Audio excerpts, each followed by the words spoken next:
देश सेवा के बाद अब गांव की सेवा करना मुख्य उद्देश्य है। मैं युवाओं को इतना जागरूक कर दूंगा कि वो नशे के बारे में सोचेंगे भी नहीं। यह कहना है लोहावट पंचायत समिति के वार्ड 4 RLP प्रत्याशी जयराम का। तो आइए सुनते हैं। कैमरामैन मनोज के साथ नरेश कड़वा की रिपोर्ट। नमस्कार, मैं नरेश कड़वा MW न्यूज़ चैनल से। तो आज हम जिला जोधपुर ग्राम पंचायत काली माली के प्रत्याशी चुनाव श्रीमान जयराम जी वार्ड नंबर 4 से उम्मीदवार प्रत्याशी रूप में से चुनावी माहौल में खड़े हुए। तो आज इनके हम घर पे पहुंचे हैं। इनके चुनावी माहौल के लिए रणनीति पे क्या क्या इनकी योजनाएं हैं, किस मुद्दे को लेकर ये चुनावी माहौल में कूदते हैं। और आपकी नॉलेज के लिए बता दूं कि ये भारत माता की सेवा कर रहे हैं, फिलहाल अब रिटायरमेंट हैं, फौजी हैं। और अब इनका अगला कदम गांव के विकास के स्तर पर होगा, जो कि एक नई पीढ़ी को एक नई योजना की तरफ ले जाएंगे। तो हमारे चैनल में स्वागत है श्रीमान जयराम जी। जी सर। तो सर, सबसे पहले हमारे चैनल का ये आपसे सवाल होगा कि आप इस चुनावी रण में किन मुद्दों को लेके में आ रहे हैं। मेरा सबसे पहले तो आपसे अनुरोध है, मेरे राजनीति में आने कोई वजह नहीं था। जी सर, ठीक है।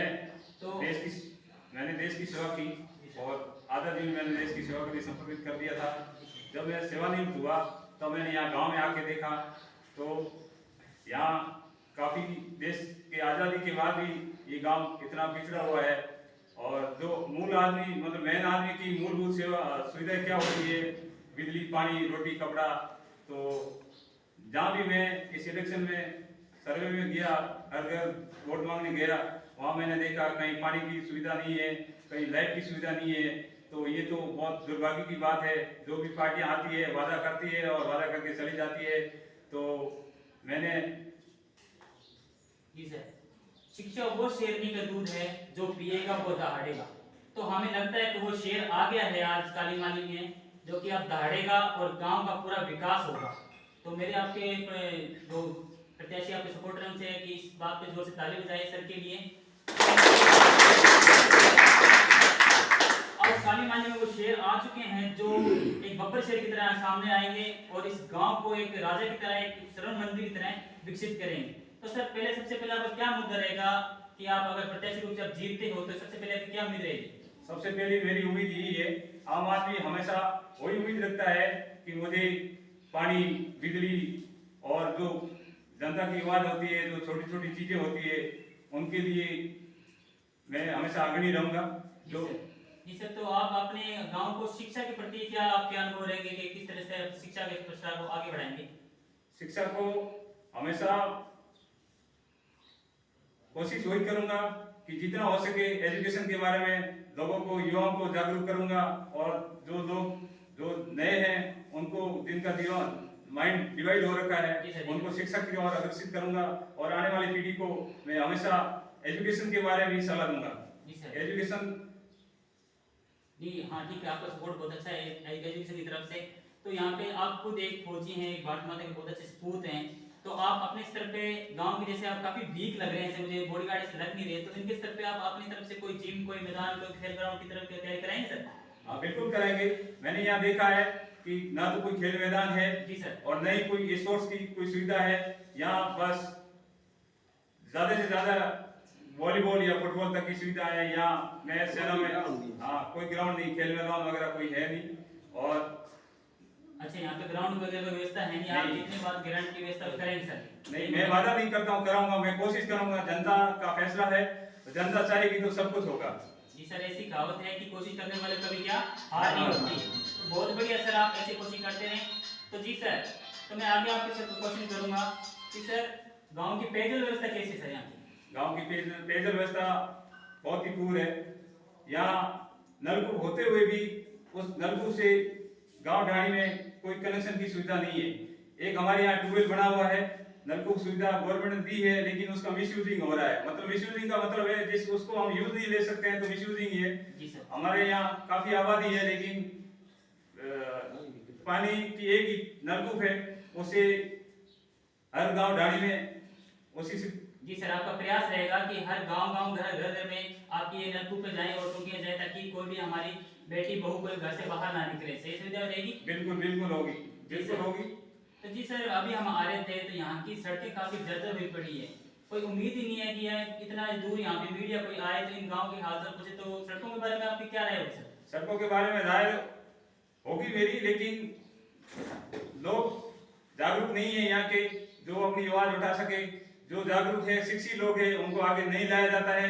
जो मतलब अनपढ़ लोग होते हैं, कठपुतली के नाचने वाले लोग होते हैं, उनको आगे लाते हैं, अपना उल्लू सीधा करते हैं और गवर्नमेंट में अपना काम चला रहे हैं। बहुत ही बढ़िया आपके विचार देख रहे हैं कि आप आगे हैं शेर वो डांटने के लिए। तो सर मैं पूछ रहा हूँ, आप देख रहा हूँ कि गांव में पहले ऐसा कुछ चीज नहीं थी कि आप गांव में नशा भी पेट फिसाल रहे हैं, ये छोटे छोटे बच्चे नशे कर रहे हैं सर, तो उसके प्रति में आप क्या उन्हें जागरूक करना चाहेंगे सर? बिल्कुल कोई नशा नहीं करेगा। मैं युवाओं को इतना जागरूक कर दूंगा कि नशे की उनके दिमाग में नशे के नाम की कोई प्रवृत्ति पैदा ही नहीं होगी। क्या बात है, नाइस थॉट सर। आई इम्प्रेस काफी सर, बहुत अच्छा सर। तो आगे में आप जैसे कोविड है बोल रहे हैं कि थर्ड स्टेज आने वाली है, तो उसके लिए कुछ तैयारियां सर आपके गांव की कुछ? मेरी तरफ से मैं देश की सेवा करके आया हूँ। मुझे राजनीति के बारे में भाई मेरे जब जनता सपोर्ट करेगी तो मैं असंभव उनके लिए जो मेरे से होगा मैं कोशिश करूंगा। जी सर। मेरे पास कोई पावर नहीं है ना, मेरे पास मेरी जितना होगा मैं करूंगा। अब मैं वादा कर दूं तो जनता के हाथ में है, जनता का फैसला है। जनता जो चाहेगी वही होगा। अगर जनता मुझे चुन के लाएगी तो जनता की आवाज में हमेशा आपके माध्यम से, मीडिया के माध्यम से, लोकतंत्र के चौथे माध्यम से, चौथे स्तंभ के माध्यम से मैं जनता की आवाज उठाऊंगा, हर नागरिक तक पहुंचाऊंगा और मेरा वादा है। जी सर। तो गांव में अब बिजली की व्यवस्था कैसी सर?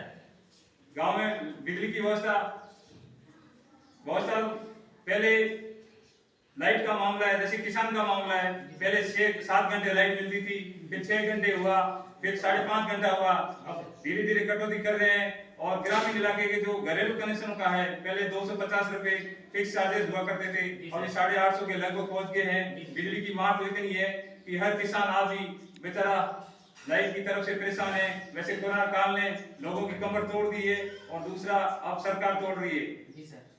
जी सर, अभी इधर कुछ गांव के कुछ घर थे यहाँ पे बीपीएल परिवार से हैं, तो काफी दयनीय स्थिति में हैं, तो उनके बारे में आप क्या कहना चाहिए सर? हाँ, यही बात मैं भूल गया था कि मैंने जब ये लोगों का जब वोट तो उनकी मर्जी है, जहाँ देना है दे, लेकिन मैंने ग्राउंड में सर्वे किया है तो मेरे सामने ऐसे कई इलाके आए हैं जहाँ पे आज तक देश आजाद होने के बाद भी आज तक लाइट की कोई व्यवस्था नहीं है।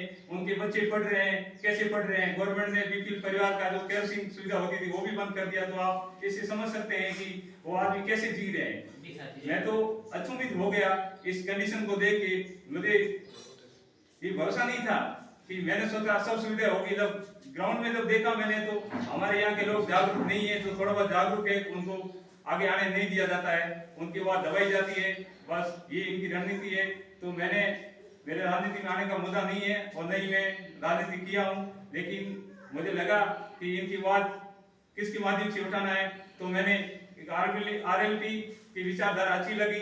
किसान हितैषी, जवान हितैषी सरकार है, और मैंने सोचा कि मैं अकेला तो नहीं पाऊंगा, तो क्यों नहीं किसी हितैषी सरकार के साथ अपना कदम से कदम मिला के चलूं, ताकि जनता की आवाज, जनता का काम मैं ठीक ढंग से कर सकूं। जी, बहुत अच्छी बात है कि गांव के पूरे विकास, चौमुखी के विकास कराने आए जयराम जी। तो सर मैं आपसे एक लास्ट क्वेश्चन पूछना चाहूंगा कि अगर आप जीतते हैं तो सबसे पहले सर्वप्रथम आप अपने गांव के विकास के लिए क्या कार्य करेंगे?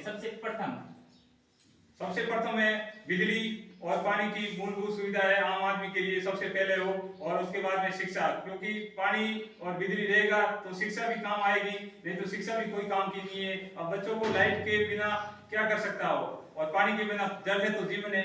सबसे पहले पानी और लाइट, उसके बाद में शिक्षा की बात आती है। शिक्षा तो आजकल कोरोना काल में बच्चे, जब से कोरोना काल हुआ है बच्चे घर में ही बैठे हैं और पढ़ाई का स्टैंडर्ड तो बिल्कुल पूर है।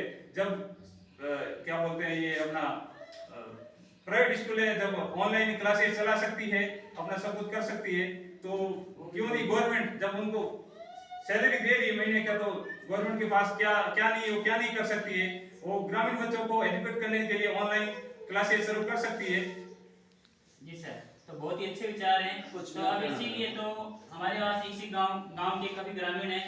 कैमरामैन में मनोज जी कहूँगा थोड़ा कैमरा घुमा के दिखाएं। काफी सपोर्ट है जयराम जी को, और मुझे लगता है कि 100% इनकी जीत श्योर है। तो अब ये ग्रामीण के पास चलेंगे, इनकी राय क्या है सरपंच सॉरी प्रत्याशी के रूप में।